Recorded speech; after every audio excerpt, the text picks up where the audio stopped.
Si Samantha ay nagising na lamang isang araw na may skandal na siya. Pinalayas ng kanyang biyenan at hindi pinansin ng kanyang fiancé. Ang totoo ay kagagawan ito ng kanyang best friend na si Leslie. Siya mismo ang nagplano upang mababagsak ang kaibigan at kukunin niya ang kanyang fiancé upang hindi maituloy ang kasal. Gustong ipaglaban ni Samantha ang sarili, ngunit pinagkaitan siya ng mundo. Siya ay binaril ng mismong si Leslie at itinulak sa bangin dahilan ng pagkabaliw ng ina ni Samantha dahil sa kanyang pagkawala. Ang akala ng lahat, patay na siya, pero hindi. Sa tulong ng isang surgeon, binago ang kanyang muka at pangalan. Muli siyang nagbalik at nagpanggap na isang secretary ng kanyang ex-fiancé at doon na nagsimula ang kanyang paghihimagsik, lalong-lalo na kay Leslie. Tunghayan natin ang kwento.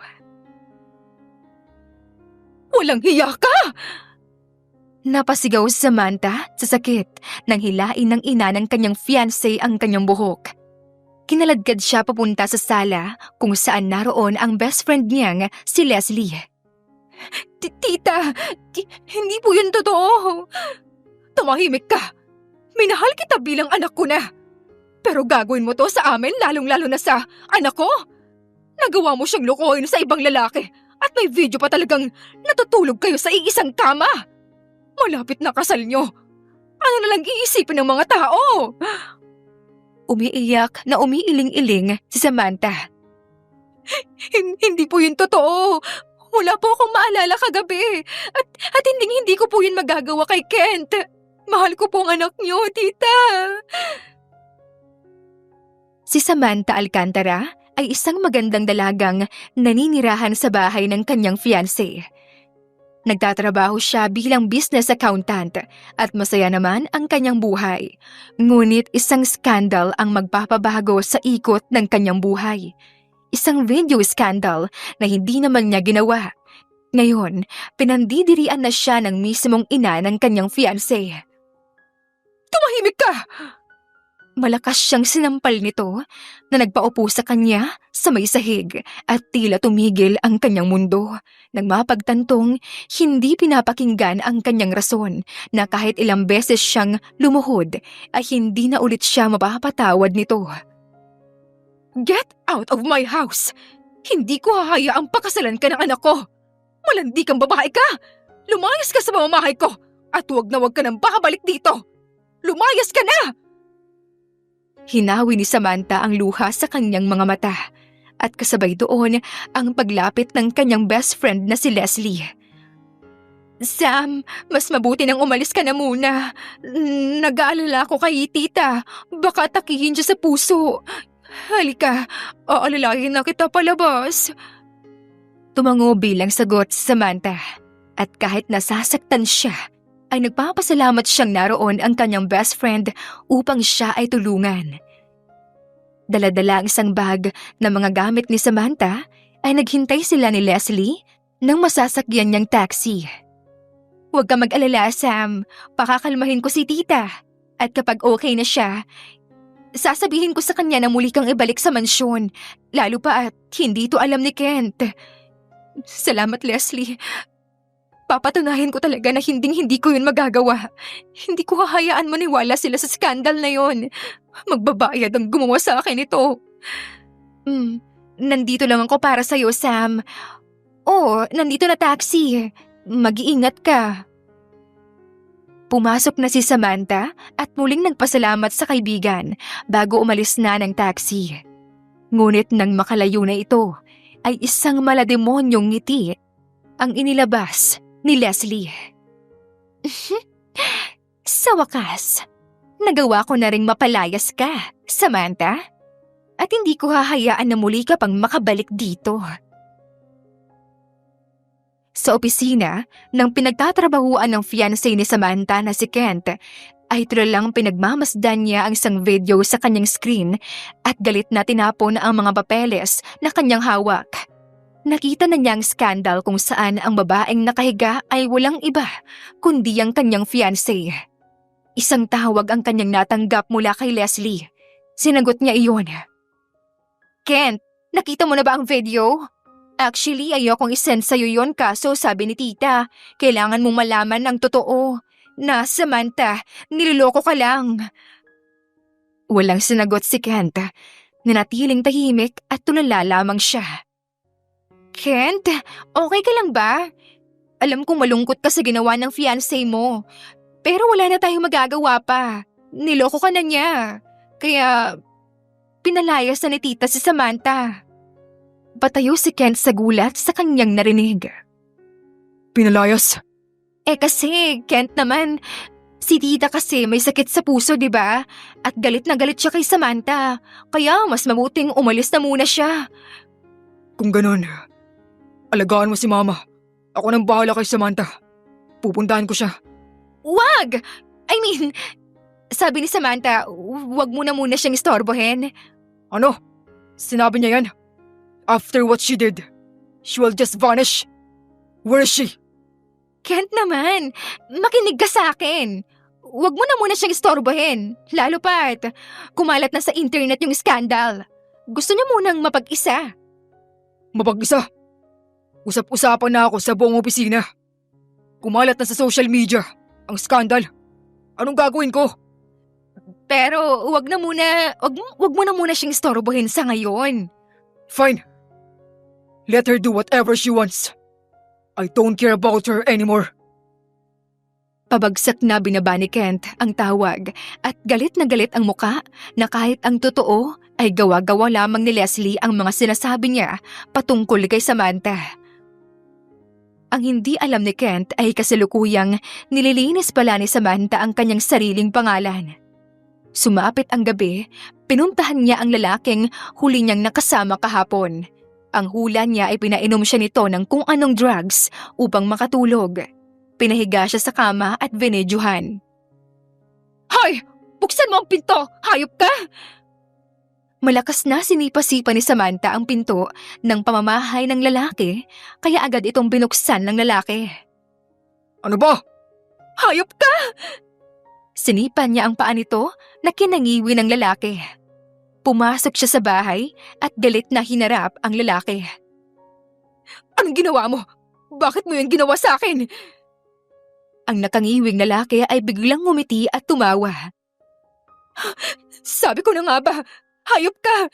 Isa ka lang namang hamak na naging kaibigan ko. Pero hindi ko akalain na magagawa mo yun sa akin. So, alam mo na pala.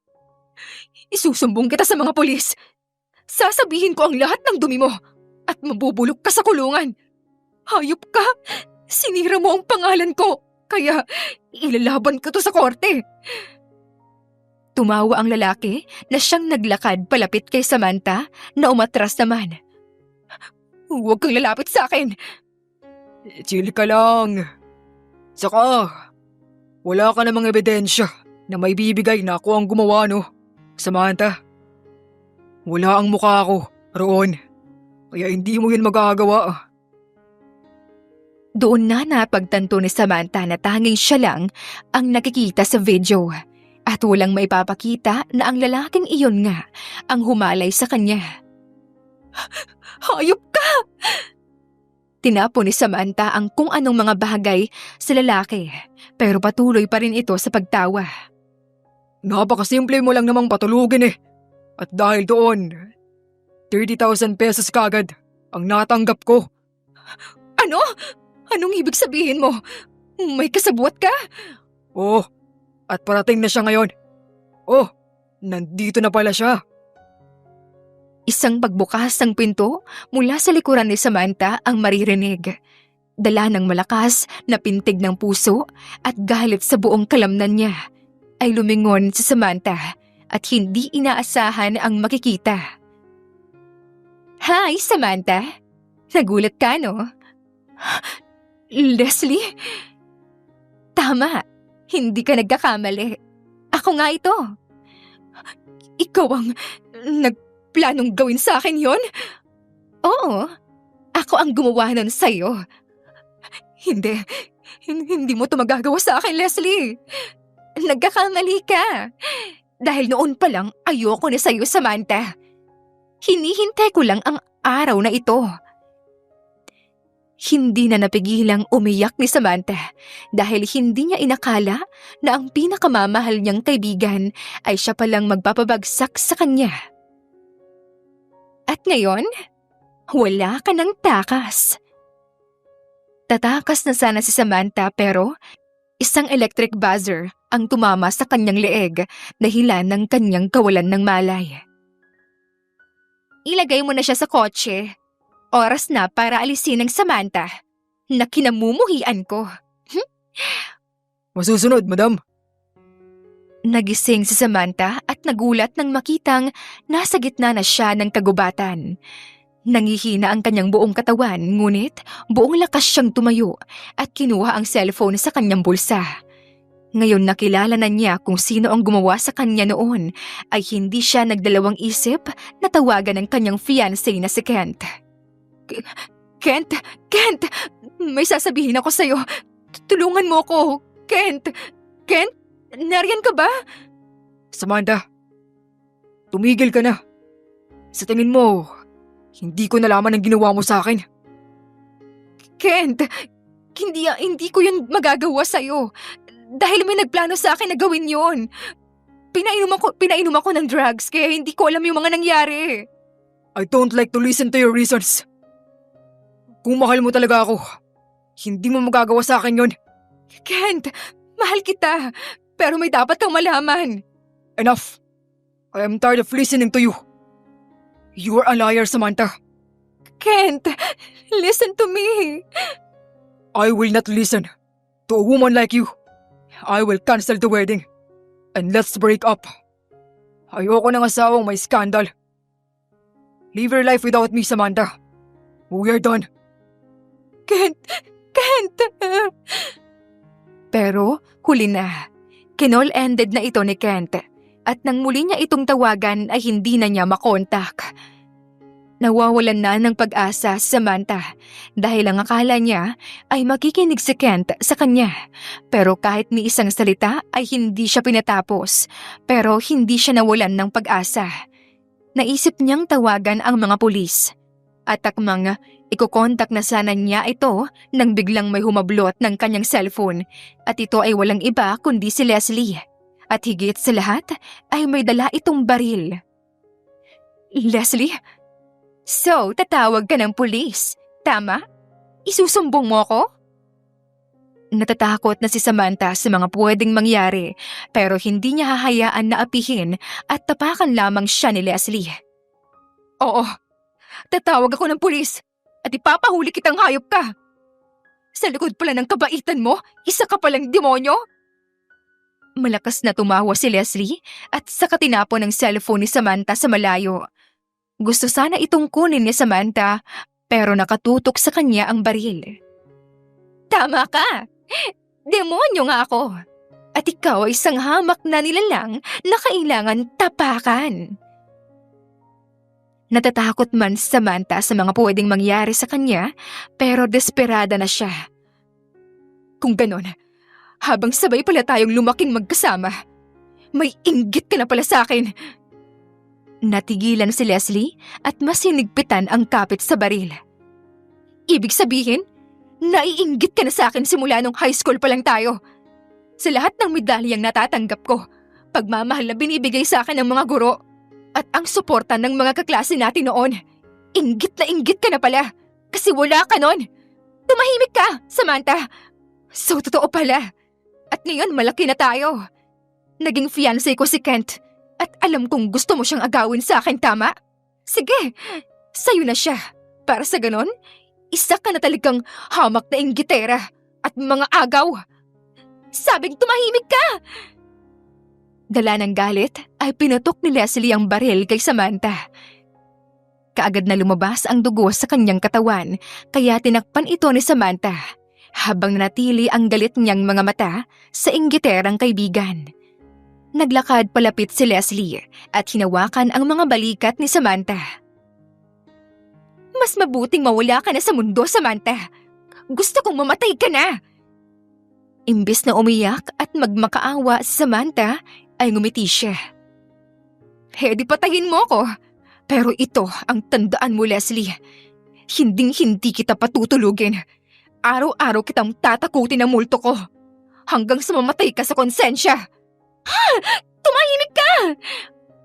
Malakas na tinulak ni Leslie si Samantha at sa likod pala niya ay isang malalim na bangin.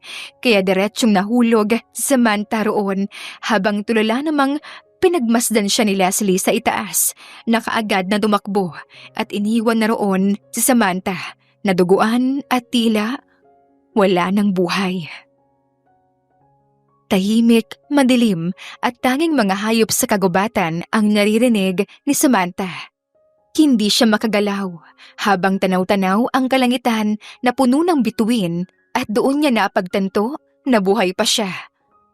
Mag-isa niya lang roon sa kailaliman ng gabi ay hindi niya napigilang makaramdam ng takot pero hindi niya hinayaang magpatalo doon. Hinay-hinay siyang gumalaw hanggang sa makasandal siya sa isang puno. Doon kitang-kita na niya ang sugat malapit sa kanyang tiyan. Nagpatuloy ang mahinang pag-agos ng dugo roon kaya't pinunit niya ang kanyang suot na damit at tinali ito sa sugat. Lumingalinga siya sa paligid. Wala siyang makitang kahit na anong ilaw o maririnig na mga kotse dahil nasa gitna talaga siya ng gubat at nasa isang bangin. Nanginginig na siya sa ginaw, nagugutom at nauuhaw ang kawawang si Samantha. Gusto niyang tumayo at manghingi ng tulong, ngunit napilay ang kanyang kanang paa at kumikirot ito. Diyos ko, ikaw nang bahala sa akin. Wala nang ibang nagawa pa ang babae kundi ang magdasal. Nagbabaka sakali na may darating na tulong sa kanya. Samantala, isang lalaking doktor ang kasalukuyang nasa gubat. Gawain niya kasi ang maghanap ng mga herbal na gamot tuwing gabi. Siya, si Simon Buenaventura, isang surgeon sa syudad at doktor naman sa mga herbal sa kanilang maliit na probinsya. 32 years old at single, maraming nagkakagusto sa kanya dahil sa angking katalinuhan at kagwapuhan, pero wala ni isa ang nanalo sa puso niya. Habang naghahanap ng mga dahon na gagamitin niya, ay isang cellphone ang kanyang natapakan. Kaagad niya itong kinuha at nagulat nang mag-on ito at makikita sa wallpaper ng screen ang isang babaeng nakangiti. Iyon ay si Samantha at cellphone niya iyon na itinapon ni Leslie kanina at ngayon ay hawak na ni Simon. Kaagad na napaisip si Simon kung paanong napunta ang cellphone doon, lalo pa at madalas na pumupunta siya sa kagubatan. At ngayon lang niya nakitang may cellphone at tila kakatapon lamang nito. Binuksan niya ito dahil wala itong password at laking gulat niya nang makitang police number ang bumungad. Doon na mas napaisip si Simon na tila ang nagmamay-ari ng phone ay nangangailangan ng tulong at kasalukuyang nandito lamang sa kagubatan. Imbes na maghahanap pa sana siya ng herbal na gamot, ay iba na ang misyon niyang hanapin dahil kusa siyang nakaramdam ng pag-aalala na para bang may bumubulong sa kanya na kailangan niyang tulungan ang babaeng iyon. Sa kabilang banda, nagising ang dalaga na si Samantha nang makarinig ng kaluskos sa taas. Natakot siya dahil baka ito ay si Leslie, pero habang nakikinig siya ay wala siyang narinig na boses babae, kaya hindi na siya nag-aksaya ng segundo. Gamit ang naiwang lakas niya, sumigaw siya. Tulong! Tulong! Tulungan niyo ako! Si Simon naman na nasa itaas ay kaagad na naalarma sa narinig na sigaw at nagmula iyon sa bangin na dinaanan niya. Muli siyang bumalik sa kanyang dinadaanan at kaagad na tinignan ang ilalim at doon isang kawawang dalaga ang nakaupo habang mahinang kumakaway ang kamay nito. Tulong! Tulungan mo ako! Huwag kang mag-alala, miss. Tutulungan kita. Dala ang isang malaking bag ni Simon, kinuha niya ang mga gagamitin niya upang maisalba ang dalaga. Kumuha siya ng lubid at saka tinali ito sa malapit na puno at sa kanyang katawan. Pagkatapos ay dahan-dahan siyang bumaba hanggang sa marating ang dulo kung saan umiiyak ang dalaga na puno ng sugat ang katawan. Tulungan mo ako. Kumalma ka, miss. Ako si Simon. Isa akong doktor. At huwag kang mag-alala. Tutulungan kita. Tumango bilang sagot ang dalaga. Itatali ko to sa katawan mo. Mauna akong aakyat. At pagkatapos, hihilain kita pataas. Naintindihan mo ba? Muling tumango ang dalaga habang patuloy sa pag-iyak. Si Simon naman ay kinabahan din sa nangyayari. At puno ng katanungan ang kanyang utak patungkol sa dalaga kung paano ito napunta roon. Pero mas minabuti niyang huwag na muna iyong itanong. Lalo pa at nasa kritikal na kalagayan si Samantha. Habang tinatali ni Simon ang lubid sa katawan ni Samantha, ay nagsalita ito. Ako si Samantha. Salamat. Dahil nandito ka. Salamat. Samantha, gusto kong kumalma ka. At kapag nakakyat na tayo, ay gagawin mo lang ay humawak ka sa lubid at huwag na huwag kang bibitaw. Oo, naiintindihan ko. Sinimulan na nga ni Simon ang plano. Umakyat na siya at sa kabuong lakas na hinila ang dalaga hanggang sa magawa niya rin. Hinawi ni Simon ang ilang hibla ng buhok na tumatakip sa mukha ng dalaga at pinakalma ito nang nagpatuloy siya sa pag-iyak. Huminahon ka, Samantha. Kailangan mo ng gamutin. Kaya sasakay ka sa likod ko. Dahil di ka makakalakad. Halika, sakay ka na. Upang madala kita sa ospital. Hospital? Hindi. Hindi ako pupunta sa ospital. Hindi. Napakunot noo si Simon nang magsimulang matakot na si Samantha. At doon niya napagtanto na may mas malalim pang dahilan kung bakit iyon nangyari sa kanya. Bilang isang doktor, naiintindihan niya agad ang trauma ng dalaga. Kaya tumango siya. Kung ganon, hindi na kita dadalhin pa sa ospital. At sa kung sino pa, Samantha. Huminahon na rin ang dalaga at saka hinawakan ni Simon ang kanyang kamay. Ako ang gagamot sa'yo. Isa akong doktor, kaya huwag ka maglala. Tumango-tango bilang sagot si Samantha bago sinakay na siya sa likod ng binata at umalis na sila sa kagubatang iyon. Habang nakatulog naman sa pagod ang dalaga sa kanyang likod. Samantala, Where the hell is she? halos mag-iisang oras ng galit si Kent, habang si Leslie naman ay nanginginig na nakayuko lamang. Hindi ko alam, Kent. Kahit tawag man lang mula sa'yo, Wala nga, di ba? I need to find her. Bakit ba, Kent? Umalis na siya. Sabi mo wala ka ng paki sa kanya, di ba? Bakit patuloy mo pa rin siyang hinahanap? Hayaan mo na siya sa buhay niya. Di ba sabi mo hiniwalayan mo na siya? Tinigil mo na rin yung kasal. Di tigilan mo na rin siya. Tumahimik ka. Hindi ka nakakatulong sa akin, Leslie. Umalis ka na. Hindi ko kailangan ng tulong mo. Pero Kent, I said leave. Akala ko pa naman best friend kayo. Di sana dapat alam mo kung nasan siya. Umalis ka na. fine. Aalis na ako. At bahala ka sa buhay mong hanapin ang babaeng yon. Tignan natin kung mahanap mo siya. Inis na umalis si Leslie, pero bakas doon ang saya dahil alam niyang imposible nang mahanap si Samantha dahil para sa kanya, patay na ito. Samantala sa tahimik na kwarto ay kasalukuyang ginagamot ni Simon ang mga sugat na natamo ni Samantha. Tinurukan niya ito ng anesthesia kaya't nakatulog na siya ngayon. Lalo pa at may malaking sugat ang kanyang hita na kailangang tahiin. Malakas din ang kanyang lagnat kaya tinurukan din siya nito ng dextrose at parang nasa ospital talaga si Samantha dahil sa angking galing ni Simon bilang doktor.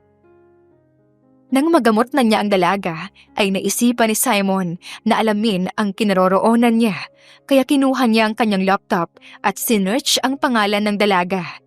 At unang-unang bumungad ay ang skandal na kumalat sa social media. Napatingin siya sa dalaga at may awa sa mga mata nito. Hindi niya alam ang totoong mga nangyari, kaya't wala siyang karapatang husgahan siya sa kung anong nakita niya sa social media. Lumipas ang 4 na araw ay tuluyan nang nagising si Samantha. Nawala na ang kanyang lagnat at umeepekto naman na ang mga antibiotics na ininom niya. Lumingalinga si Samantha sa paligid. Para talaga siyang nasa isang ospital dahil sa mga kagamitan na nasa paligid. At nagpapasalamat din siya na hindi talaga siya dinala sa mismong ospital. Kumusta ang pakiramdam mo?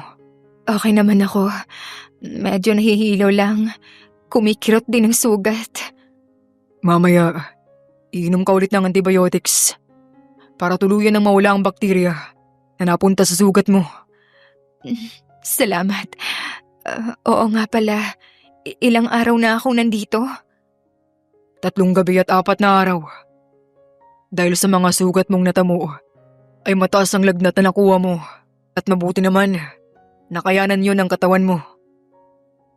Nakaramdam ng ginhawa si Samantha. Maraming salamat. Magpahinga ka na muna, hindi ka pa tuluyang maayos. Hindi naman yata ako nakakaabala sa'yo, di ba? Habang chine-check ni Simon ang kanyang pulse rate, ay napangiti siya. Sa tingin mo ba, nakakaabala ka? Ang totoo niyan, di. Trabaho kong tumulong ng pasyente. At hanggat kaya ko, tutulong ako. Dahil ayoko maranasan ng kung sino man na ipagwalang pansin. Pero may isang doktor na tinulungan ako. At hanggang ngayon, hindi ko pa rin makakalimutan ang kabutihan niya. Kaya ka rin ba nagdoktor? Parang gano'n na nga. Pero actually, isa akong plastic surgeon sa syudad. Habang dito sa probinsya naman na tinitirahan ko, kilala akong doktor sa mga sakit. Na kaya mong pagsabayin? Hindi naman sa hambog pero oo, kaya ko naman. Wow! Tama na muna usapan. Magpahinga ka na muna. Kailangan mo pa ng mas maraming lakas. Akmang aalis na sana si Simon nang hawakan ni Samantha ang kanyang kamay. Salamat dahil tinulungan mo ko at hindi ako dinala sa ospital. Alam kong nakita mo na ang patungkol sa akin, pero ito ang gusto kong sabihin sa'yo. Walang katotohanan ang mga nakita mo. Hindi ko yun magagawa para sa sariling kaligayahan. Dahil biktima lamang ako ng pang-aapi. Tumango-tango bilang sagot si Simon. Naiintindihan ko. Lumipas ang 2 araw ay tuluyan ng gumaling si Samantha. Pero ang kasiyahang kanyang nararamdaman dahil binigyan siya ng pag-asang mabuhay ay tila binawi ang kaligayahang iyon. Samantha!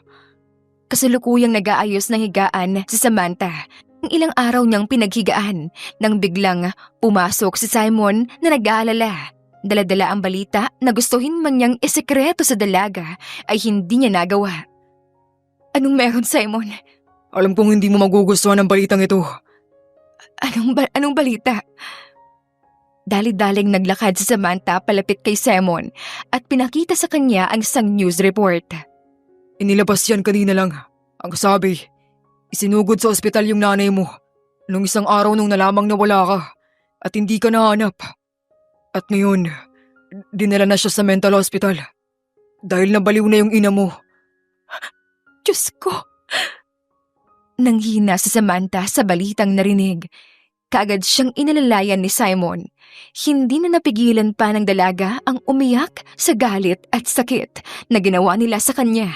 At ngayon ay nasali pa ang kanyang minamahal na ina. Kailangan ko siyang puntahan. Kailangan kong ilabas sa mama ko. Hindi siya baliw. Haharapin ko yung babaeng yon. Papatayin ko siya. Samantha, hindi mo yan gagawin. Pero hayop sila. Bakit nila ginawa sa akin to? Pero ang kumapit sa patalim ay mas masama, Samantha. Kapag nalaman ng mama mo na buhay ka, pero pumatay ka naman ng tao, Sa tingin mo, magugustuhan niya yun? Nanghina ang buong katawan ni Samantha at hindi na alam ang gagawin. Pero isang paraan ang pumasok sa kanyang isipan na alam niyang iyon na lamang ang naiiwang paraan. Hinawakan niya ang mga kamay ni Simon at desperadang tumingin sa mga mata nito. Simon, tulungan mo ako. Di ba, isa kang plastic surgeon? Kung ganun, baguhin mo mukha ko. Baguhin mo ang buong mukha ko. Pero, Samantha, Nagmamakaawa ako. Gagawin ko ang lahat. Babayaran kita ng milyon-milyon. Tulungan mo lang ako. Ang mukhang ito ay hindi na pwedeng makita ng kung sino man. At para muli akong makalapit sa mga hampas lupang bumaboy sa akin. Dapat hindi nila ako makilala. Tuluyan ang lumuhod si Samantha sa sahig at nagmakaawa sa harap ni Simon. Nagmamakaawa ko. Baguhin mo ang pagmumukha ko. Babaguhin ko rin ang pangalan ko.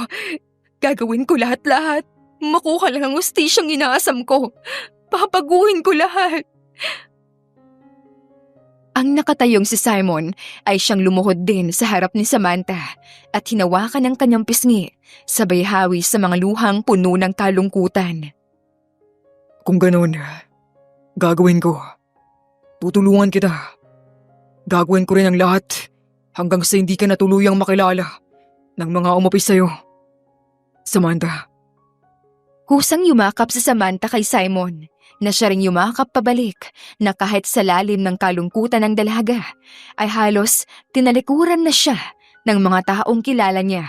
At ang tanging nasa tabi lang niya ngayon ay si Simon na handang tulungan siya.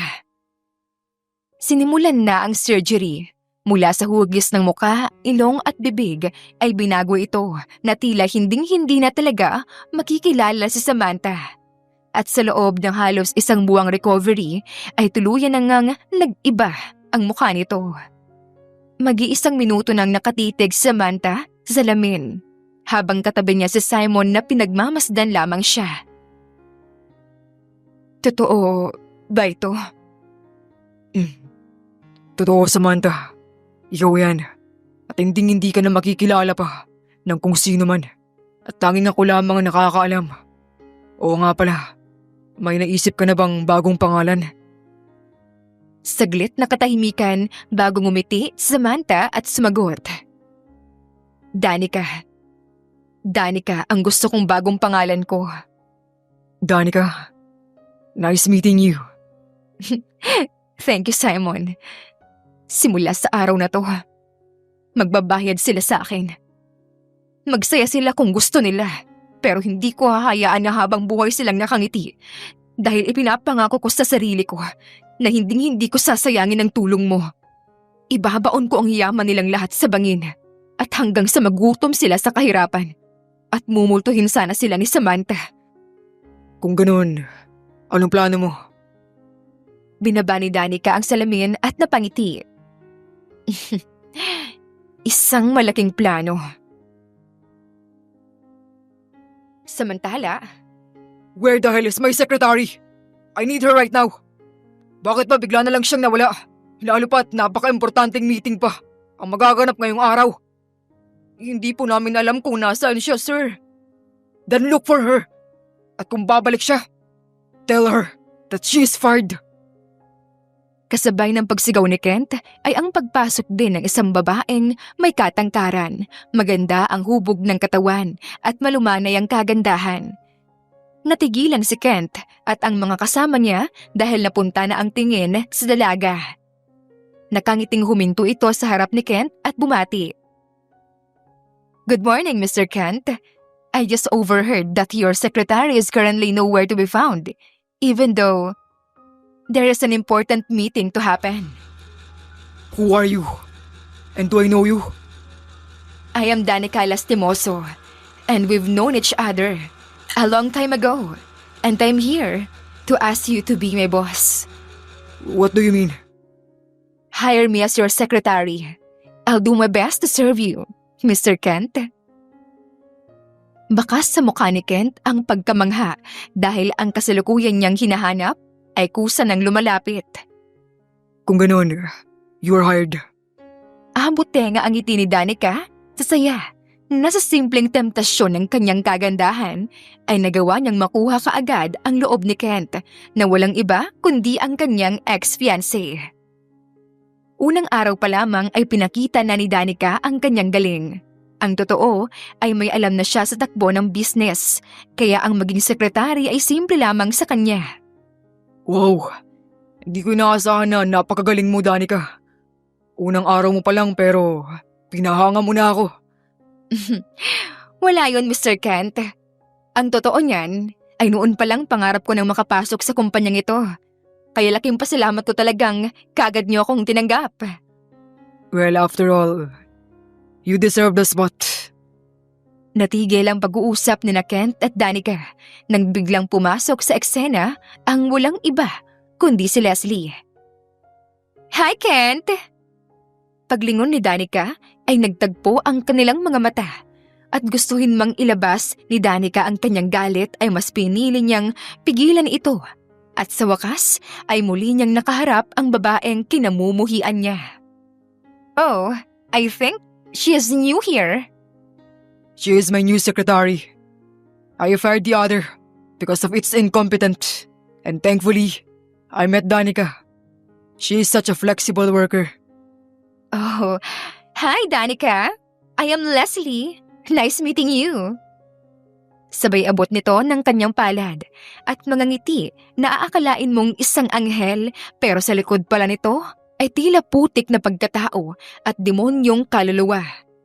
Ayaw man ni Danica na hawakan ng maruming kamay ng babaeng kaharap niya ay kailangan dahil lang araw na ito ay simula ng kanyang paghihiganti. Inabot niya ang kanyang kamay at nakipag-shake hands. Nice meeting you too, Miss Leslie. Do you also work here? No, I don't. I'm here to take a visit to Mr. Kent. Malanding lumapit si Leslie kay Kent at inabot ang isang paper bag. This is for you. Binili ko yan kasi alam kong gusto mo yan. Thank you, Leslie. You look good together, Mr. Kent. Sabay na napatingin sina Leslie at Kent kay Danica. Both of you looks like a match made in heaven. Are you both married? Nakita ni Danica kung paanong hinawi ni Kent ang kamay ni Leslie. No, we're not married. She's also not my girlfriend. Oh, that's sad. Bagay pa naman kayo. Nagbago ang emosyon ni Leslie dahil sa mga sinabi ni Kent, habang si Danica ay pinaglalaruan pala ang dalawa. By the way, do you want to join us for dinner, Miss Danica? I really want to acknowledge your presence. Hindi magiging successful ang meeting kung wala ka. Naku po, baka nakakaabala kay Miss Leslie. No. It's fine with her, di ba? Kitang-kita ni Danica ang inis sa mga mata ni Leslie, pero pilit itong ngumiti at tumango. Of course. Nakakahiya po yata. Huwag ka nang mahiya, Danica. Nandito na tayo. And I also wanted you to meet my mom. Let's go. Naunang naglakad na si Kent habang magkasabay naman sina Danica at Leslie. Pero bago pa makapasok, ay hinawakan ni Leslie ang kanyang braso. Bakit po, Miss Leslie? Sa sinabi ni Kent kanina na walang kami, it doesn't mean you have the chance to flirt with him, okay? Flirt? Naku, hindi ko po gagawin yan. Nandito po ako para sa trabaho. Good to know. And also, be careful. Her mom is strict. So you better act nicely. Oo naman po. Nauna nang naglakad si Leslie, habang si Danica naman ay abot tenga ang ngiti niya sa saya dahil sa unang araw pa lamang ay parang mga inutil na nakuha niya kaagad ang loob ng dalawa. Naging masaya ang hapunan. Puro kwentuhan ang naganap, habang si Danica naman ay tahimik lamang sa gilid. Pero isa lang pala iyon sa kanyang drama. Oh, Miss Danica, why are you so quiet? Ayaw mo ba ng pagkain? Hindi po. Masarap po ang pagkain. Nahihiya lang po ako. Don't be shy, Danica. Lalo pa at malaki ang naitulong mo sa pamilya namin. Exactly. Mom was right, Danica. Salamat po, tita. Napakabait niyo naman po pala. Ang sabi kasi ni Miss Leslie sa akin, maldita raw kayo. Kaya nahihiya akong kausapin kayo. Nabilaukan naman si Leslie sa pagkain at gulat na napatingin kay Danica, habang ang ina naman ni Kent ay hindi makapaniwala sa kanyang narinig. Really? Sinabi mo yun, Leslie? I am a little bit disappointed of you, Iha. Kaya pala ayaw magsalita ni Miss Danica. You are threatening her to something absurd. Huwag ka maniwala sa kanya, Danica. Mabait ako, lalo na sa iyo, kaya hayaan mo na lang ang sinabi ni Leslie. Naku, pasensya na po, ma'am. Si Miss Leslie kasi tinatakot ako. Ikaw talaga, Miss Leslie. Nakita ni Danica kung paanong pinigilan ni Leslie ang galit at kahihiyan niya na si Danica namang tawang-tawa na. Bakit mo yun sinabi kanina, ha? Kasalukuyang nasa banyo sina Leslie at Danica. Sinundan lang naman siya ni Leslie. Miss Leslie, anong ibig mong sabihin? Don't act like a fool, Miss Newbie. Bakit mo sinabi kay tita yon? Oh, are you talking about earlier? Why? What's wrong? It is actually true that you told me that. Right, Miss Leslie? Can't you see? Napahiya ako! Oh, I'm sorry. But honestly, it's not my fault, Miss Leslie. I was just stating the fact. Wala naman akong binago sa salita mo, di ba? Well, that's the role of a secretary. We spread facts. Do you know who I am? Miss Leslie. Huwag na nating palakihin pa to. I'm not here to fight with you. Kakampi mo ko. Kakampi? What's happening here? Natigilan silang dalawa sa kakarating na si Kent. Nothing. I just talked to her about something, right? Opo, Mr. Kent. Okay, maiwan ko muna kayo. I'm coming too. Tapos na ako magbanyo. Mamaya na lang ulit tayo mag-usap, ha, Miss Leslie? Diretsong naglakad, paalis si Danica kasama si Kent at naiwan doon si Leslie na galit na galit. At yung mukha niya, parang hindi maguhit. Nakakatawa. Akala niya yata hindi ko siya papatulan. Hello? I came there to drag them down. Kasalukuyang nasa bahay ni Simon si Danica. Kinukwento niya ang lahat-lahat ng mga nangyari at hindi makapaniwala si Simon na magagawa iyon ni Danica sa isang araw pa lamang. Masaya ako para sa'yo, Danica. Alam kong pinipigilan mo lang ang galit mo habang kaharap sila. At sa parte ngayon, ang lakas-lakas mo na. Salamat, Simon. Kung hindi dahil sa'yo, hindi ko talaga ito magagawa. Kahit na nagtiwala ka sa akin kaya maraming salamat. Nagkatitigan ang dalawa habang ngumingiti. Pasensya ka na sa abala. Uuwi na ako. Oh, you can stay here. Ha? Gabi na. The roads were already dark. And it would be dangerous for you.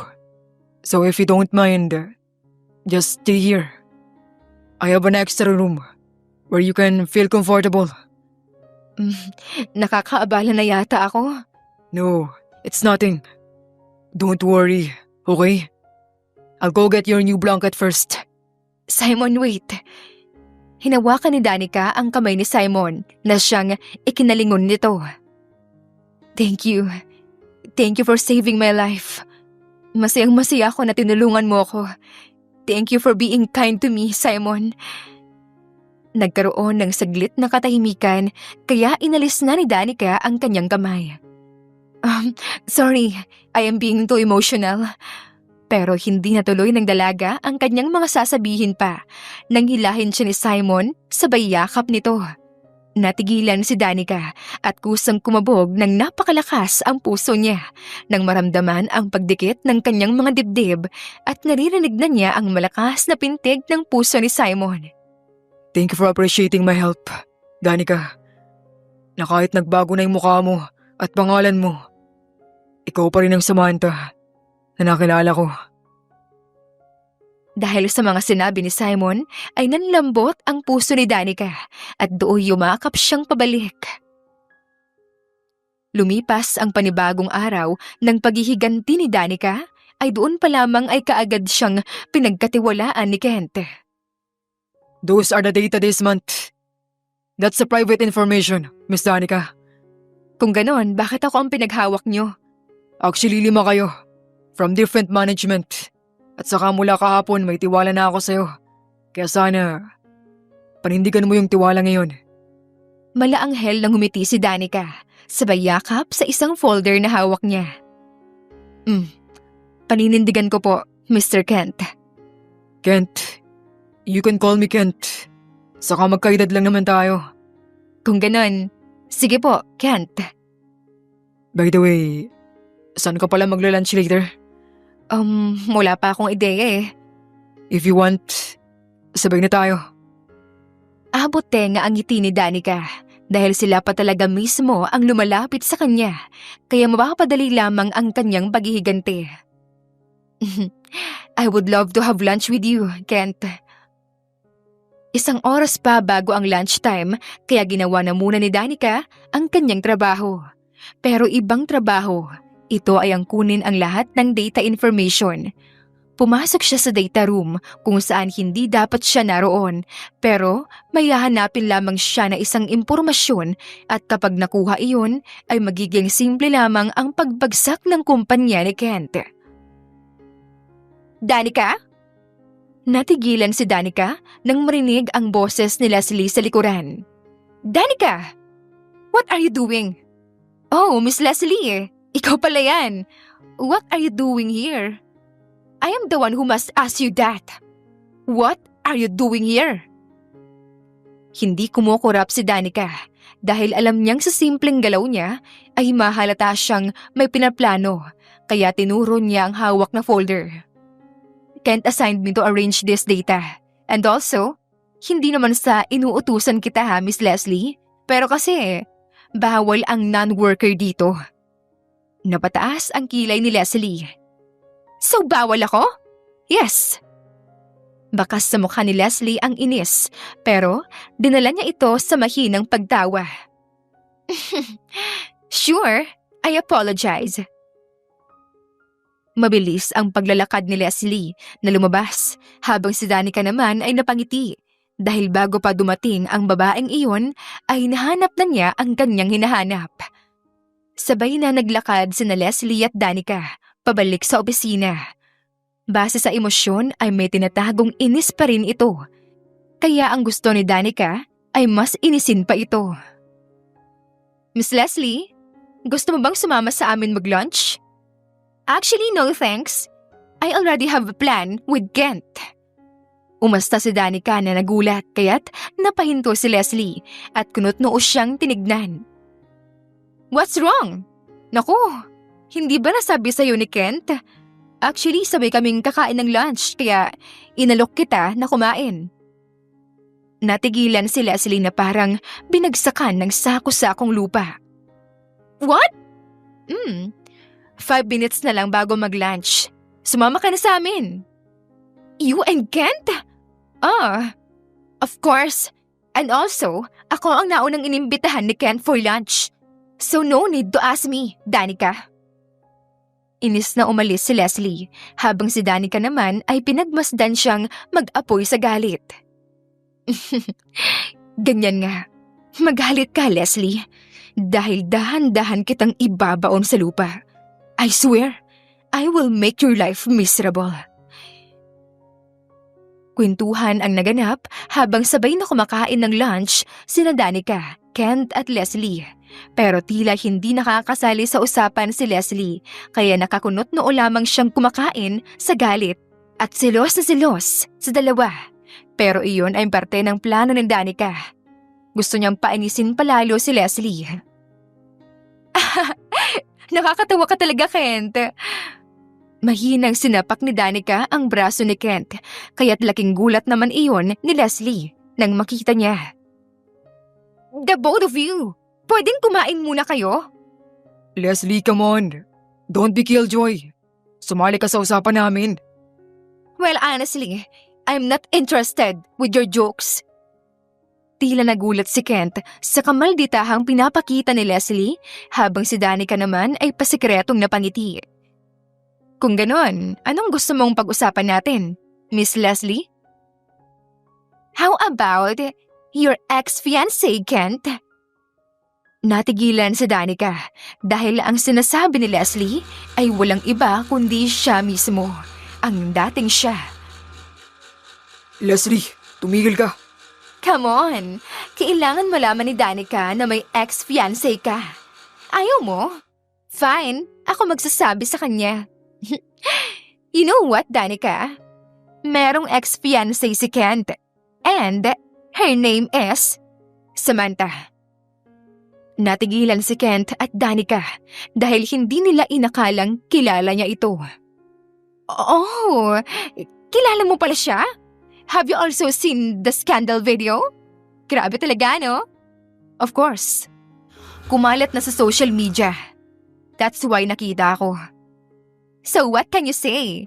Lalo pa at nawawala na ang babae ngayon. Nahihiya yata sa kasalanang ginawa niya.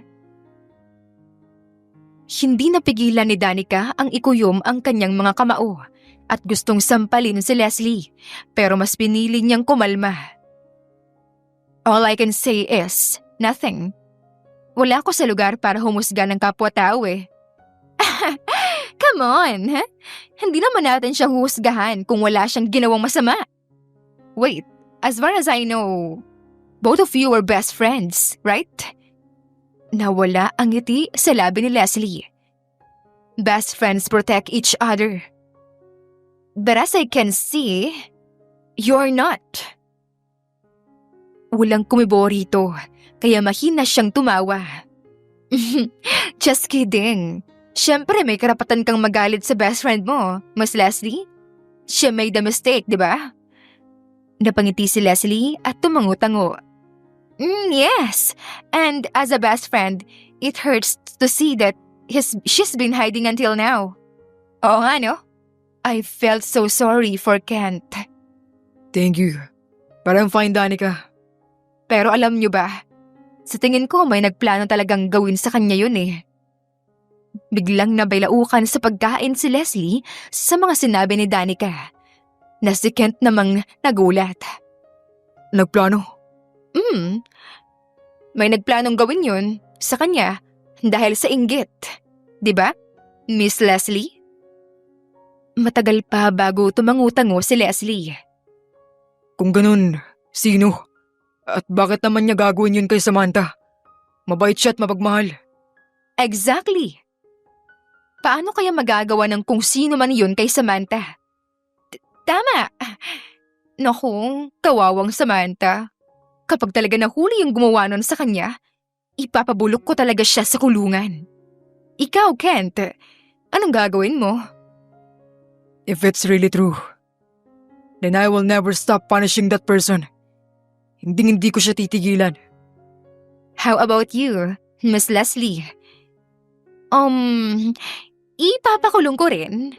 Oo, dapat lang kasi kapag akong nakaranas nun, tumingin siya kay Leslie na hindi mapakali sa kinauupuan. I will make her life miserable and I will bring her down to hell. Nagkatitigan sina Leslie at Danica at may galit na tensyong namamagitan sa dalawa. Natapos na silang kumain, kasalukuyang nasa banyo si Danica. Taas-baba ang kanyang balikat dahil gustong-gusto na niyang ibaon talaga si Leslie sa sahig habang pinipigilan lamang ang namumuong galit sa kanyang ex-fiancé. Silang dalawa ay kinamumuhian niya talaga, lalong-lalo na si Leslie. Calm down, Danica. Hindi pa tayo nakakagitna sa paghihiganti. You need to act nicely para hindi ka mahalata. We will finish this plan smoothly, whatever happens. Ikinalma na muna niya ang sarili bago lumabas ng banyo kung saan naghihintay pala si Kent sa labas. Oh, hinihintay niyo po ba si Leslie? Nakalabas na po siya. No. Ikaw ang hinihintay ko. Po? Can we talk, Danica? Sa tabi ng isang hallway ay magkaharap sina Danica at Kent. Ano yun, Kent? About earlier. Thank you. Para po saan? Sa totoo lang, galit na galit ako kay Samantha. Dahil sa biglaang pagkawala niya. Pero sa sinabi mo kanina, na baka may nagplano sa kanyang gawin niyon. Doon ko naisip na posible nga. Kaya nabawasan yung galit ko sa kanya. At may pag-asa ba akong makita siya? Napakuyom ng kamao si Danica dahil walang silbi ang mga sinasabi ng lalaki na nasa harap niya. Kung ganon, sana mahanap mo ulit si Samantha. Sana nga. Sa hindi kalayuan ay nakita ni Danica ang palapit na si Leslie, kaya walang pasabing niyakap niya si Kent. Danica. Sana maging masaya po kayo. Maraming salamat din po. Yumakap pabalik si Kent kaya abot tenga ang ngiti ni Danica dahil alam niyang nasaksihan itong lahat ni Leslie. What's happening here? Kumalas silang dalawa sa pagkakayakap, sabay lingon sa kakarating lang na si Leslie. Nagpapasalamat lang ako kay Danica. Ako rin. Nagpapasalamat ako kay Mr. Kent. May payakap? Ganyan ba magpasalamat? Leslie, meron bang masama roon? Yes, because you are being too clingy to him. Leslie, ano bang sinasabi mo? Nagkaroon na ng tensyon sa kanilang usapan. Can't you see, Kent? She's flirting with you. Leslie, tumigil ka nga! Kaagad na nagdrama si Danica. Yumuko siya at hinawi ang peking luha. Danica, are you okay? And now you're crying? Stop acting, Danica! Unang kita ko pa lang talaga sa'yo. Ang peke mo na eh. Pasensya na, Sir Kent. Hindi ko inaakalang magiging mali ang maging mabuti sa inyo. Nagkakamali ka, Danica. Never ko yung naisip sa'yo. Now you are defending her? She's just acting, Kent! I said stop! Natigilan si Leslie sa malakas na sigaw ni Kent sa kanya. Kent! Can't you see? She's being kind. Yet, there you are, Leslie. Alam mo, kanina ka pa. Hindi. Kahapon ka pa. Anong problemang nagyakapan kami? Naiinggit ka? Kent! Umuwi ka na. May trabaho pa ako. And Danica is coming with me because she is my secretary. Sana makonsensya ka sa mga ginawa mo, Leslie. Danica, let's go. Naiwang tulala at sinaksak ng masakit na salita si Leslie sa mismong lalaking gusto niya. Habang si Danica ay walang kahirap-hirap ulit na nakuha ang loob ni Kent at saktan sa kaloob-looban si Leslie ng dahan-dahan kaya pasikreto siyang ngumiti. Cheers! Sumapit ang gabi ay nasa bahay na ni Simon si Danica. Kainuman niya ngayon ang binata na nakikinig sa kanyang kwento sa mga nangyari ngayong araw. Grabe, yung mga mata talaga niyang naiinis sa akin at ang inggit niya. Natatawa ako. Seeing her not in peace makes me satisfied. I am happy that you are slowly accepting what happened to you at nagawa mo rin kontrolin ang sarili mo kaya hindi ka nila nahalata. It's all because of you. Thank you so much, Simon. No, you must be thankful to yourself because you did it and I'm proud of you. Napatingin si Danica kay Simon at masaya siyang nakilala ang lalaking masasandalan niya. Malalim na ang gabi kaya maginaw na rin ang temperatura kaya napayakap si Danica sa kanyang sarili sa ginaw pero maya-maya lang ay inabutan siya ng jacket ni Simon. Ang binata mismo ang naglagay sa kanyang balikat. Kaya dahil doon ay lumambot ang puso ng dalaga. Thank you. Inaantok ka na ba? You can stay here for tonight, Danica. Napatitig si Danica kay Simon. Simon, Yes? are you like that to everyone? What do you mean? Being this kind, you help me. saved me, changed my past. You supported me. I felt welcome here and now. You noticed I was cold. That's why you gave me your jacket. Ang totoo, naninibago lamang ako. All my life, I never experienced this. Lumaki akong malayo sa mga magulang ko dahil nasa probinsya sila. Kaya gusto kong tanungin ka kung ganito ka ba talaga sa lahat? No.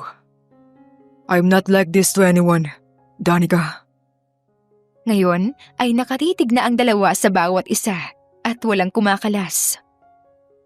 To tell you honestly, all my life, I never felt this thrill, yet comforting feeling you gave me. Humakbang palapit si Simon kay Danica hanggang sa isang balikat na lamang ang layo nila sa bawat isa. It's because I like you, Danica. Saglit na nagulat ang dalaga sa mga sinabi ni Simon. I know we've known each other for 2 months now, but I'm sure that I like you, and I wanted to see you happy, Danica. Nagkaroon ng katahimikan sa kanila, kaya ngumiti si Simon. Alam kong nagulat ka, pero totoo, at hindi ibig sabihin nun ay pipilitin kita. I will wait for the right time, because I respect you. Pero hindi na ituloy ang mga sasabihin pa niya dahil sumagot na si Danica. Pero higit pa sa salita ang kanyang ginawa. Humakbang siya palapit sa binata, hinawakan ng 2 pisngi nito at hinalikan sa labi. Kumalas sa halik si Danica at tumingin sa mga mata ni Simon na nagulat sa ginawa niya. Is that an enough answer, Simon? Danica. I do. I like you too, Simon. Thank you for telling me first. Because I don't think I can confess to you. I don't know how to tell you. That's why hearing your confession felt like... Pero hindi na pinagpatuloy pa ni Simon ang mga salita ni Danica dahil hinalikan na rin niya ito sa labi. Kaya humalik din pabalik si Danica.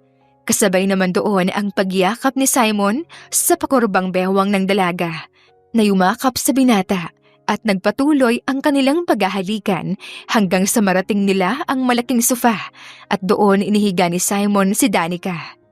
At tinitigan sa mga mata nito at kitang-kita ang kulay kayumangging mata dahil sa liwanag ng buwan at doon nagpatuloy ang kanilang paghahalikan habang yakap-yakap ang bawat isa. Sa maliwanag na umaga ay nagising sa parehong kama sina Danica at Simon. Magkayakap sa bawat isa habang natatakpan ng kumot ang kanilang hubad ng mga katawan. Good morning. Pinaunanan niya ng halik si Danica na siyang ikinakiliti nito at saka siya humalik pabalik. Good morning. Nanatili silang ganoon at dinama ang magandang umaga. Nakatulog ka ba ng maayos? Yes, and I felt very safe with you. How cute. Mahigpit na niyakap niya si Danica na kinikilig pa rin sa mga nangyari sa kanila kagabi. At maya-maya ay naisip rin niya na tanungin si Simon patungkol sa isang gamot.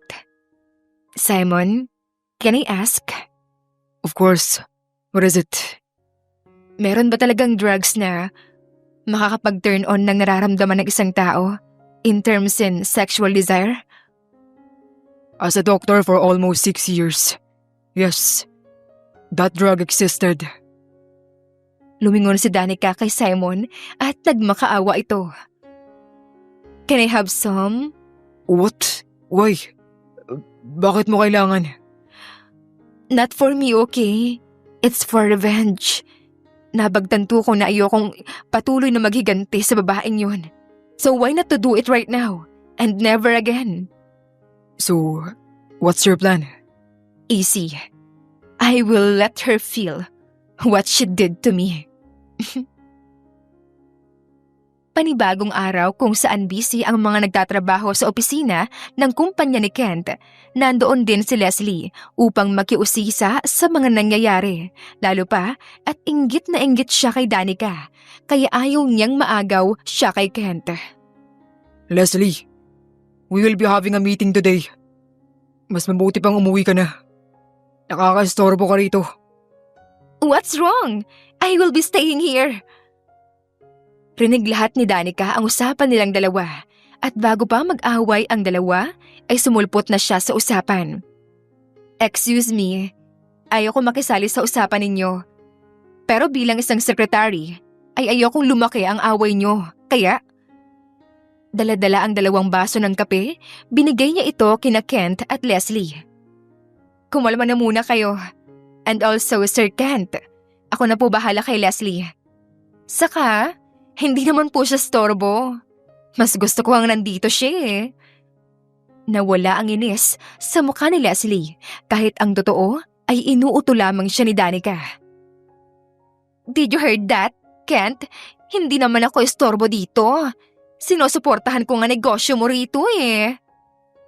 Saad ni Leslie at humigop ng kape at nang makita iyon ni Danica ay abot tenga ang kanyang ngiti. Ganto na lang, ipapasyal ko si Leslie para hindi naman siya mabagot dito. Gusto niyo po ba yon? Of course, and I want you, Danica, to be my tour guide. Walang problema. Dala-dala ang kape ay umalis sina Leslie at Danica. Dahil hindi makapag-focus si Kent sa trabaho, kaya ang plano ni Danica ay ipasyal si Leslie. Bagay pala sa'yo maging tour guide, Danica. Why not change your job being like this? But honestly, I am also good at managing business. Sayang naman ang kagalingan ko sa business kung hindi ko gagamitin, di ba? How about you, Leslie? Saan ka magaling? Natigilan si Leslie sa mga tanong ni Danica na hanggang buto ang tama nito. I am good at everything, Danica. Wow, ang talented mo pala. Your coffee is so good, ha? How did you make this?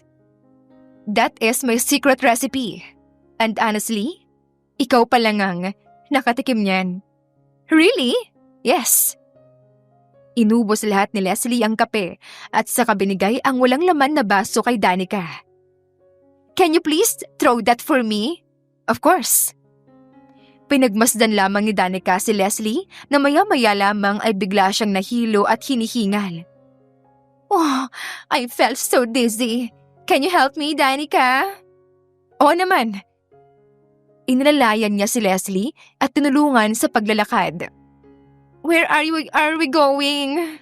Shh! Just shut up, Leslie. Diba sabi mo, you are good at everything? Then maybe you will be good in bed too. Huh? Dinala niya si Leslie sa isang kwarto at pagpasok nila sa loob ay isang kama at lalaki ang naghihintay sa kanila. Siya na ba yan? Yes. Ay, ang init. Kusang naglakad ang wala na sa sariling si Leslie at lumapit sa lalaki. Wow, you never told me she would be this wild. Do what I told you. Here's the money. Makapal na pera ang binigay ni Danica sa lalaki bago lumabas sa kwartong iyon at umalis na. Kinabukasan ay tila naging usap-usapan sa loob ng kumpanya ang isang video na kumalat sa social media. Naku po, nakita niyo na ito? Kakakita ko lang. Grabe talaga. Nakakahiya. Malat na rin sa social media. What's happening here? Kayo po pala yan, Ma'am Danica. Kasi nakita po namin tong scandal. Scandal? Si Ma'am Leslie po, may scandal. Heto po. Oh my goodness. Nagdramang nandidiri si Danica bago naglakad paalis upang puntahan si Kent sa opisina pero naabutan niya itong pinapanood na ang scandal. Sir Kent. Where is she?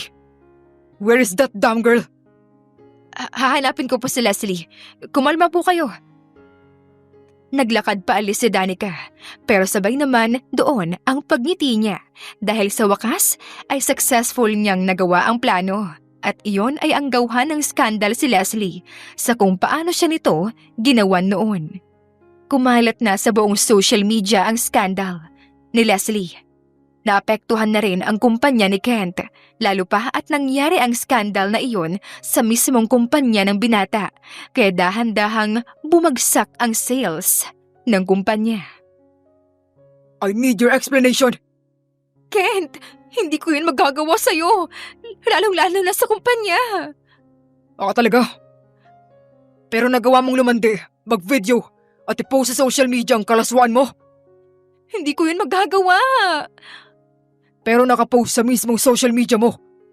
Kitang-kita rin sa video na gustong-gusto mong ginagawa mo. Why won't you listen to me? I would never do such thing. Si Danica naman sa gilid ay sumulpot sa usapan at umastang nag-aalala sa mga nangyayari. Pwede naman nating itong pag-usapan ng masinsinan, Kent at Leslie. Pero ang nakuha niya ay galit mula kay Leslie.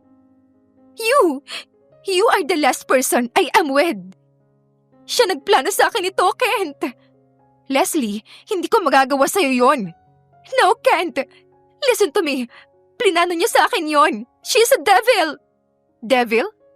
You are calling me a devil now? Naglakad palapit si Danica kay Leslie, sabay kuha sa kanyang cellphone at mula sa screen ay pinakita niya ang bawat CCTV footage. Tama, magkasama nga tayo kahapon. Pero ang sabi mo, aalis ka na. Kaya iniwan na kita. Makikita sa CCTV ang pag-alis ni Danica, kaya't nagulat si Leslie. No, that's not true. Hindi pa raon nagtatapos dahil nung gabing yun, lumabas ka na. Pero may kasama ka ng lalaki. Makikitang muli sa CCTV na may kasama na ngang lalaki si Leslie. Now, look who is the real devil here, Kent. No, you are a liar! Pero isang malakas na sampal ang dumapo sa pisngi ni Leslie mula kay Danica. Dahilan upang ito ay tumilapon sa sahig. Isang sampal na matagal na niyang kinikimkim. Danica! I resign. Ayoko na magtrabaho kasama ang babaeng to. At ayaw ko magtrabaho sa kumpanya na may skandal. Naglakad paalis si Danica, pero sinundan na pala siya ni Kent. Danica, let's talk. Tama na. Ayoko na. Maghanap na lang po kayo ng bagong sekretary. I am not working here anymore. Pero Danica... You can't change my mind. I am done, Sir Kent. Please, respect my decision. Tumakbo paalis si Danica, pero may ngiti sa kanyang labi dahil sa wakas, nagawa na rin niya ang kanyang plano. Ang dahilan kung bakit siya nag-resign ay dahil tapos na ang kanyang misyon sa kumpanyang iyon. Paglabas niya ay naghihintay na pala ang sasakyan ni Simon upang kunin na siya. Hi, kanina ka ba? I just came. How was it? Well, mission accomplished. Hop in. Where do you want to go? Home. I wanted the rest because tomorrow will be a big show. Sumapit ang panibagong araw kung saan haharapin na ni Danica ng harap-harapan sina Kent at Leslie. Pero sa ibang paraan dahil sa isang sirang gusali ay nakatakip ang mga matang nakatali sa upuan sina Kent at Leslie. Sa tulong ng mga tauhan ni Danica ay nagawa niyang madakip ang dalawa. Naglakad siyang palapit kina Leslie at Kent na patuloy na kumakalas pero hindi nila magawang makatakas sa mga tali. Sino ka? Anong gagawin mo sa amin? Pakawalan mo kami rito! Tatawagin ko talagang mga pulis! Leslie. Sige nga. Subukan mo ngang tumawag. Hindi ka nga makatakas dyan eh. Natigilan si Leslie nang pamilyar ang boses sa kanya. Ganoon din si Kent na kilalang kilala kung sino iyon. Samantha? Finally, nakilala niyo rin ako. Ako nga. Ang babaeng nawala na lamang bigla at wala ni isa ang may intensyong hanapin ako. Samantha, anong ibig mong sabihin? Pakawalan mo kami rito. Kailangan nating mag-usap. Nawala ka lamang bigla nang di ko alam. Shh! Masyado ka na ring maingay, Kent. Hindi mo na nga ako tinulungan nung tinawagan kita. Na kung sana nakinig ka, di sana hindi ito mangyayari sa akin. Samantha, anong ibig mong sabihin? Kaya ako nawala, hindi dahil nagtago ako, kundi dahil may bumaril at nagtulak sa akin sa bangin, sa gitna ng kagubatan. Ano? Kent, huwag kang makinig sa babaeng yan. Malakas na tumawa si Danica at saka nilapitan si Leslie. Mahigpit niyang hinawakan ng pisngi nito at talagang inis na inis siya sa dati niyang kaibigan. Ang ingay-ingay mo talaga, Leslie. Guilty ka yata, di ba? Kasi ang totoo, may alam ka sa mga nangyari. Tumahimik ka, Samantha. Pakawalan mo ako rito. Makinig kang mabuti, Kent. Dahil ang lahat ng sasabihin ko ay totoo.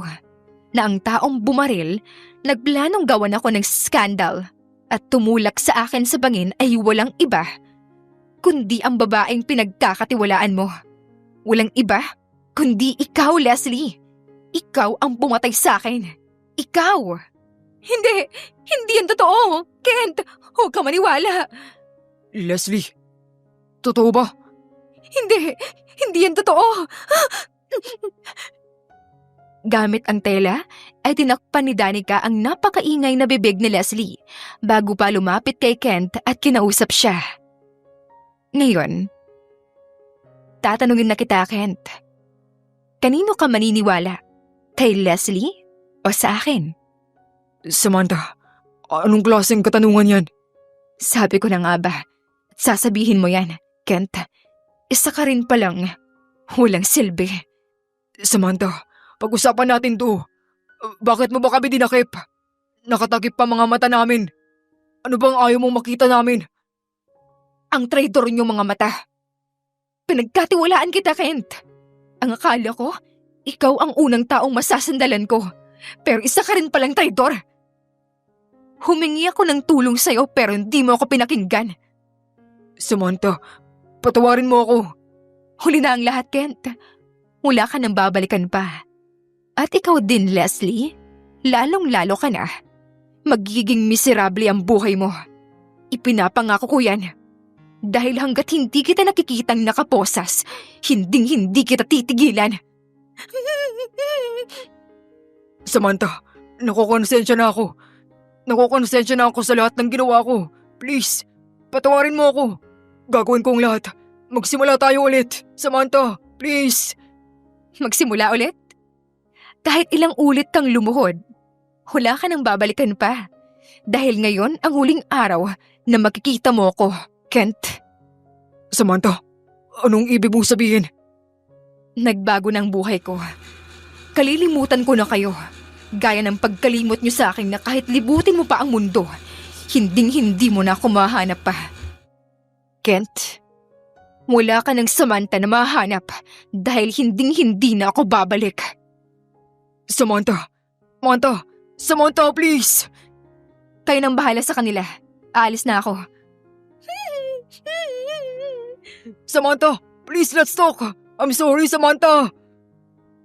Habang naglalakad paalis si Samantha, ay rinig na rinig pa rin niya ang pagmamakaawa ni Kent, pero diretso lamang ang kanyang lakad paalis sa lugar na yun. At nang makaalis na siya, ay ang mga tauhan ni Danica na ang bahala sa kanila. Lumipas ang ilang araw ay isang napakalaking balita ang kumalat sa social media, kung saan si Leslie ay tila mababaliw na sa nangyayari, habang si Kent ay nag-aapoy sa galit. Bumagsak na ang kanyang sales ng kumpanya, kaya wala na siyang magagawa habang pinapahanap na rin niya si Leslie dahil isang ebidensya ang nahanap kung saan totoo nga na si Leslie ang huling kasama ni Samantha bago ito nawala. Kung nasaan ka man ngayon, Leslie, hahanapin kita. Isa kang traidor. Kahit na magtago ka pa, ay mahahanap at mahahanap pa rin kita. Takot na in-off ni Leslie ang TV. Kasalukuyan siyang nagtatago sa bagong tinitirhan niyang apartment. Nakailang lipat na siya, kaya parang mababaliw na siya. Mas kumalat na rin online ang kanyang skandal. Isang katok sa pinto ang nagpatigil kay Leslie. Hindi niya alam kung sino yun. Leslie? Tumaas ang mga balahibo ni Leslie sa takot nang marinig ang boses ni Samantha. Samantha? Leslie? Umalis ka! Umalis ka, sabi! Leslie, nasa loob ka pala. Napaluhod na si Leslie sa sahig at takot na takot. Pilit niyang inaalis ang mga guni-guni sa kanyang utak na akala niya ay minumulto lamang siya. Imahinasyon lang kita! Umalis ka! Nakakatawa ka naman talaga, Leslie. Galingan mo pagtago, ha?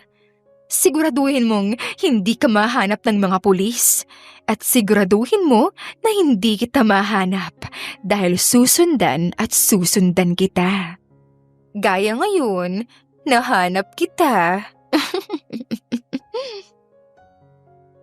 Hindi! Patay ka na! Hindi ka totoo! Umalis ka! Malakas na tumawa si Samantha na siya palang si Danica na hindi alam ni Leslie. Yan, lunurin mong sarili mong utak. Mabaliw ka, Leslie. Damdamin mo ang lahat ng ginawa mo sa akin. Hindi ka totoo! Umalis ka! Ay, naku, paano yan? Nandito na mga pulis. Isang malakas na siren ang maririnig sa baba na nagpaalarma kay Leslie. Tumayo siya at kaagad na kinuha ang kanyang bag dahil plano na niyang lumabas ng pinto at muling tumakas. Pero pagpihit niya ay hindi niya ito mabuksan. Tatakas ka? Sige, subukan mo. Hindi! Hindi! Umalis ka! Hindi ako pwedeng mahanap ng mga pulis! Umalis ka! Huli na, Leslie. Wala ka ng takas at mabubulok ka na sa kulungan. Damdamin mo ang lahat ng sakit na ginawa mo sa akin. Wala ka ng takas. Hindi! Hindi to pwedeng mangyari! Hindi to pwedeng mangyari! Paalam, Leslie. Pilit na pinipihit pa rin ni Leslie ang pinto pero hindi talaga ito bumubukas. Sumisigaw na siya, tumiiyak pero hindi talaga. At kasabay naman doon ang pagdating ng mga pulis na silang nagbukas ng pinto at dinakip ang pinusasang si Leslie. Habang si Danica ay umalis na bago pa siya makita ng mga pulis.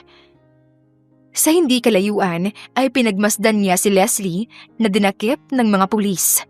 Habang napakaraming media ang nag-aabang sa kanya, kaya kitang-kita ang pagmumukha niya. The show is done. Let's go? Where are we going? To my mom. Kukunin ko na siya. Matapos maaresto si Leslie, ay dumiretso na sa mental hospital ang dalawa, kung saan malapit nang gumaling ang kanyang ina. Ang muling makitang ngumiti ang kanyang ina ay masaya na si Danica at ang makuha ang hustisya na inaasam niya ay abot langit pa ang saya. Now that you are done of your revenge, what will you do? Pangiting tumingin si Danica kay Simon at saka hinawakan ang kamay ng binata. Maybe we would travel the world together? Napangiti rin si Simon at siya mismo ang humawak sa kamay ng dalaga. We will live together, Danica. Kakalimutan na natin ang nakaraan at mamumuhay tayo ng payapa sa hinaharap. We will forget the people who once hurt us and we will live together.